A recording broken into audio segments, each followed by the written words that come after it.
નર્મદા વસાવતવાળાને વળતર મળે એની માટેની રજૂઆત હોય, આપણને સારા શિક્ષકો મળે એની માટેની રજૂઆત હોય, આપણા બાળકોને સારી શાળા મળે એની માટેની રજૂઆત હોય, આ વિસ્તારના બાળકોને કુપોષણ દૂર કરવાની રજૂઆત હોય.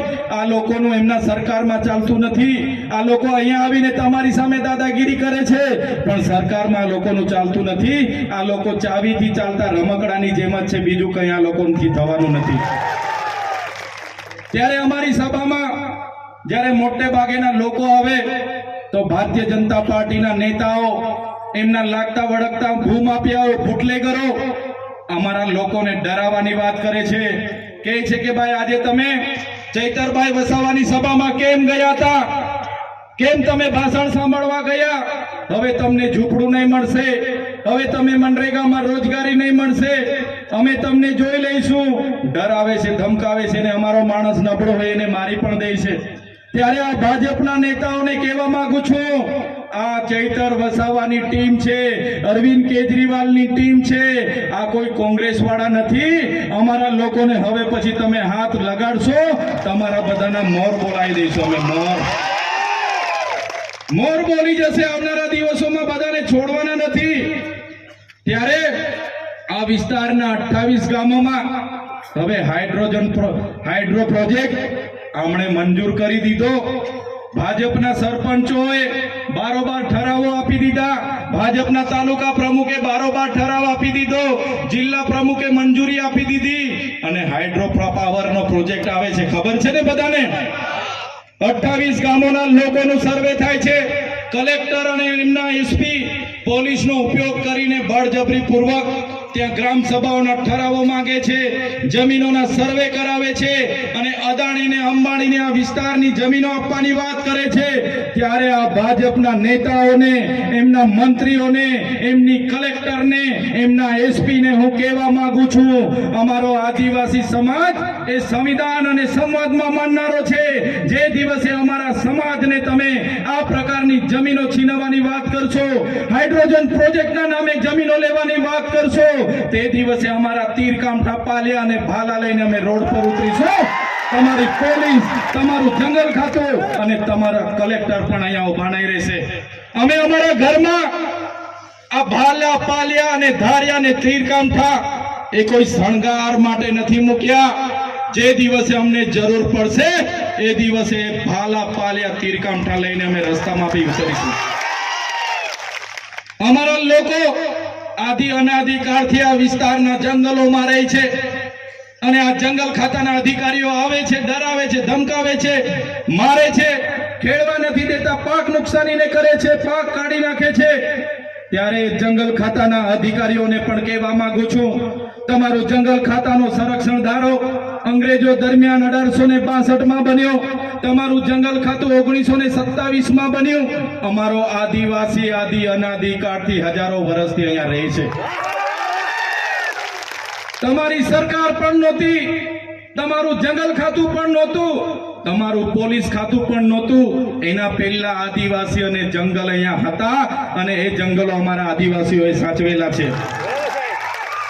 ત્યારે આજના મંચ પરથી જંગલ ખાતા વાળાને પણ કહેવા માંગુ છું, કાન ખોલીને સાંભળી લે. અમારા ખેડૂતોના બાકી પેન્ડિંગ દાવાઓ છે, તાત્કાલિક ધોરણે મંજૂર કરી દે. જેટલા પણ અમારા ખેડૂતો જંગલની જમીન ખેડે છે એમને હેરાન કરવાનું બંધ કરી દે. નહીં તો જે દિવસે અમે આ રસ્તા પર ઉતરીશું ને તે દિવસે તમારું જંગલ ખાતું પણ અહીંયા નજરે નથી પડવાનું. અમે આઝાદીમાં લડત આપી, અમે ગુરુ ગોવિંદજી અમારા માટે લડ્યા છે, આદિવાસી માટે રૂપસિંહ નાયક લડ્યા છે, ભાઈજી બારિયા લડ્યા છે, બાબલિયા બારિયા લડ્યા છે, અમારા માટે રવજી નાયક લડ્યા છે, અમારા માટે બિરસા મુંડા લડ્યા છે, અમારા પૂર્વ ટાટિયામાં ખાજ્યા નાયક લડ્યા છે, અમારા માટે ઝલકારી બાઈ લડ્યા છે. જે પણ આઝાદીના લડતમાં અમારું યોગદાન હતું, આઝાદી પછી પણ અમારું યોગદાન એટલું બધું છે. અમે નર્મદા ડેમોમાં અમારી જમીનો આપી, અમે એની નહેરોમાં જમીનો આપી, આ વિસ્તારના રોડ રસ્તામાં જમીનો આપી, કોરિડોર અને નેશનલ હાઈવેમાં જમીનો આપી, અમે સ્ટેચ્યુ ઓફ યુનિટીમાં જમીનો આપી, અમે તમામ જગ્યાએ જગ્યાએ દેશના વિકાસ માટે જમીનો આપી અને આજે અમારા લોકોને ફરી વિકાસના નામે વિનાશ તરફ લઈ જવાની વાત કરશો તો આ વિસ્તારમાં હવે સંવિધાન અને સંવાદની વાત નથી, આ વિસ્તારમાં હવે આરપારની લડાઈઓ કરવા માટે અમે તૈયાર છે.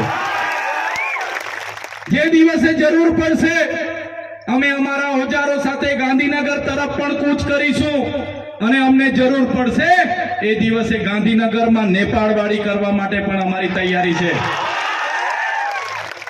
અમે કોઈનાથી ડરતા નથી અને અમારા તમારા જેવા ખાણ માફિયાઓ બુટલેગરો ના સહારે અમારું કમલમ અમારું ચાલતું નથી. ત્યારે આ વિસ્તારોમાં મનરેગા નામે કૌભાંડો થયા, નલ સે જલના નામે કૌભાંડો થયા, આપણા બાળકોને શિષ્યવૃત્તિ મળે એના માટે અમે અવાજ ઉઠાવ્યો, આ વિસ્તારમાં રોડ રસ્તા બને એના માટે અવાજ ઉઠાવ્યો, નર્મદાના લોકોને વળતર મળે એના માટે અવાજ ઉઠાવ્યો, કેવડિયામાં જ્યારે ઝૂંપડા તૂટતા હતા એના માટે અવાજ ઉઠાવ્યો. આ વિસ્તારના લોકોનો અવાજ અમે સડકથી લઈને સદન સુધી બોલીએ એટલે આ ભારતીય જનતા પાર્ટીની સરકારને એમના નેતાઓને ગમતું નથી. સાથીઓ, તમે બધાએ જોયું હશે, અમને પણ જેલોમાં મોકલવામાં આવ્યા. એક વાર નથી, ચૈતરભાઈ વસાવા પર 19 વાર ખોટી એફઆઈઆર કરવામાં આવી છે. છતાં ચૈતરભાઈ વસાવા એટલા હિંમતથી લડે છે, એટલી તાકાતથી લડે છે કેમ કે ચૈતરભાઈ વસાવા સાથે તમારા જેવા વડીલો અને યુવાનો અને માતા બહેનોના આશીર્વાદ છે. હમણાં પણ મને જેલમાં નાખવામાં આવ્યો. મને રાતે મારી ડેડિયાપાડાથી પોલીસ દ્વારા પકડવામાં આવ્યો, બળજબરીપૂર્વક ખેંચીને મને જીપમાં બેસાડવામાં આવ્યો. મને રાજપીપળાની જૂની જેલમાં રાખવામાં આવ્યો. મારા સાથી મિત્રો, મારા કાર્યકર મિત્રો, એ નિરંજનભાઈ વસાવા હોય, રાધિકાબેન રાઠવા હોય, અમારા નાનુભાઈ હોય, અમારા ઈશ્વરભાઈ હોય, અમારા જિગ્નેશભાઈ લોકો રાતે આવ્યા. એમને કીધું, ડીએસપી સાહેબ ચૈતરભાઈનો ટિફિન લઈને આવ્યા છે, ચૈતરભાઈના કપડાં લઈને આવ્યા છે, અમને મળવા દો. પોલીસે રાતે પણ અમને જમવા નહીં દીધા, અમારા કપડાં નહીં આપવા દીધા.